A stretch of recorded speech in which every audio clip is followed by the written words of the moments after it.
sont bien clairs. Je ne voudrais pas sortir de ma casquette de porte-parole du gouvernement, mais je voudrais quand même rappeler une partie de mon passé récent. N'oubliez pas que j'étais dans les G13, le groupe de 13 qui avait notamment milité pour de réformes électorales. Je me souviens que ici à Lubumbashi, nous sommes venus à l'époque rencontrer Moïse Katumbi pour lui faire part de nos propositions. Autant nous avions rencontré après le président de la République en dernier ressort pour lui faire part de réflexions que nous avions récoltées pour améliorer notre processus électoral. Dans les propositions qui ont été y compris endossées par Moïse Katumbi, qui était porté par nous dans le groupe de 13, y compris l'honorable Délice Sanga. Je rappelle d'ailleurs, concernant l'honorable Délice Sanga, j'espère que vous tous, vous avez suivi le compte-rendu du vendredi dernier où le président de la République a condamné fortement les voies de fait qui ont été commises sur lui par des éléments de la police. Le vice-premier ministre aurait pu nous dire davantage sur le traitement qui leur a été réservé, parce que simplement, ce n'est pas de cette manière qu'on doit réagir, même lorsqu'il faut intervenir pour des manifestations.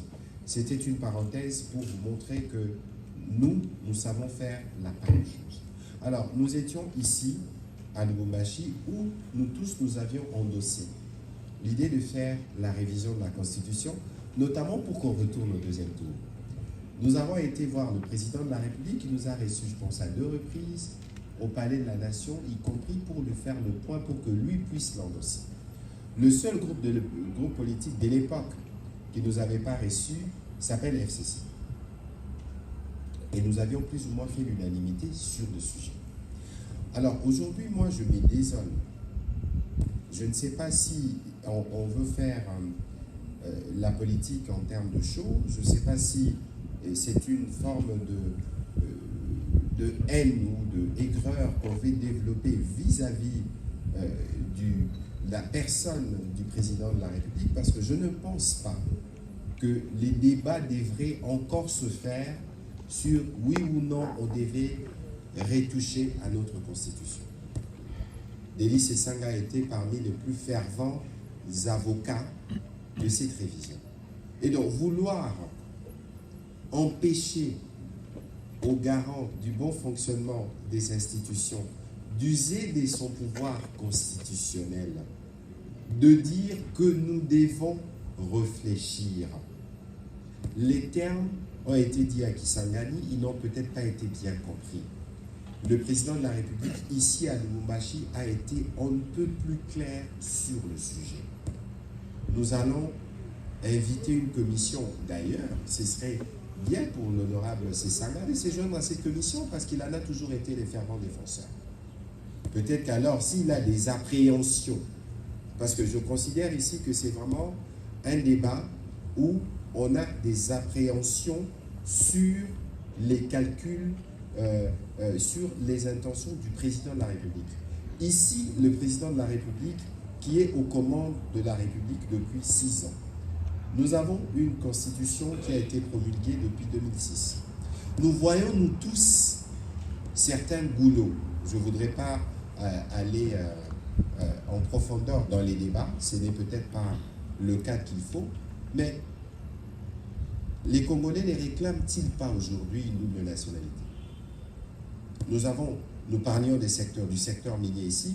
Il y a beaucoup de Congolais qui sont experts dans les mines. Nous étions à Genève. Nous avons rencontré des Congolais qui travaillent pour les organisations des Nations Unies qui nous l'ont demandé. Alors, à un moment donné, il faut faire la part de choses entre ce qui doit relever d'un comportement purement politicien et ce qui doit relever du sens de la République en termes de notre responsabilité collective. Si aujourd'hui, la volonté du président de la République, c'est d'avoir des structures étatiques plus aptes à répondre aux préoccupations de Congolais, où est le mal? Si aujourd'hui, c'est pour permettre à nos compatriotes qui ont pris de nationalité étrangère de jouir du fait qu'ils ne peuvent pas perdre leur nationalité d'origine. Ça pose de problème à qui? Parce qu'une constitution a un objectif, on n'a pas besoin d'être juriste pour le savoir. L'objectif de la constitution actuelle, dans les contextes de son élaboration, on voulait mettre fin à la guerre.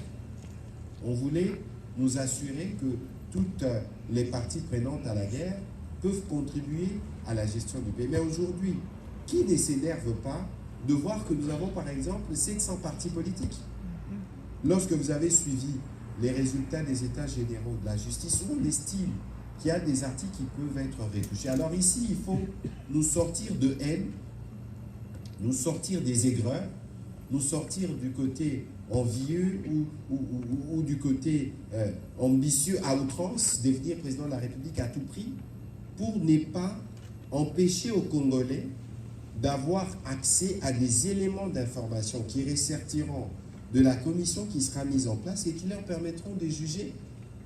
Pourquoi vous voulez priver des Congolais du droit d'évaluer le texte mère qui nous régit si ces textes posent des problèmes pour certaines questions qui nous sont prioritaires? Alors il faut dépolitiser, dépassionner les débats.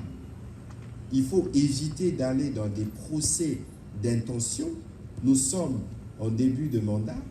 Le président de la République a encore 4 ans. Alors il faut éviter de lui prêter des intentions. Ici, l'idée, et c'est clairement exprimé, l'année prochaine, c'est dans quelques mois, une commission sera mise en place pour tous les compatriotes qui ont des idées, y compris pour dire non.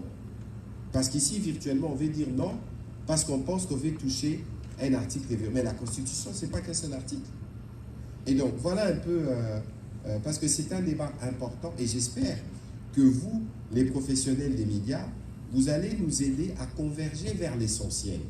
Parce que l'objectif ici, c'est de nous assurer que nous avons des institutions qui sont plus fortes et des institutions qui sont plus à même de répondre aux défis des compatriotes. Le président de la République vous l'a dit, son souci, ce n'est pas de s'éterniser au pouvoir, mais c'est d'être sûr qu'après son passage, qu'il rende la tâche plus facile à celui qui lui succédera et qui soit en mesure de vivre dans ce pays.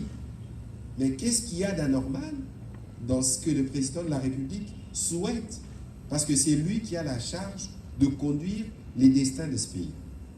Alors, on ne va pas aller dans davantage sur les sujets pour éviter d'inutiles polémiques, mais je pense que c'était un rappel qui était important.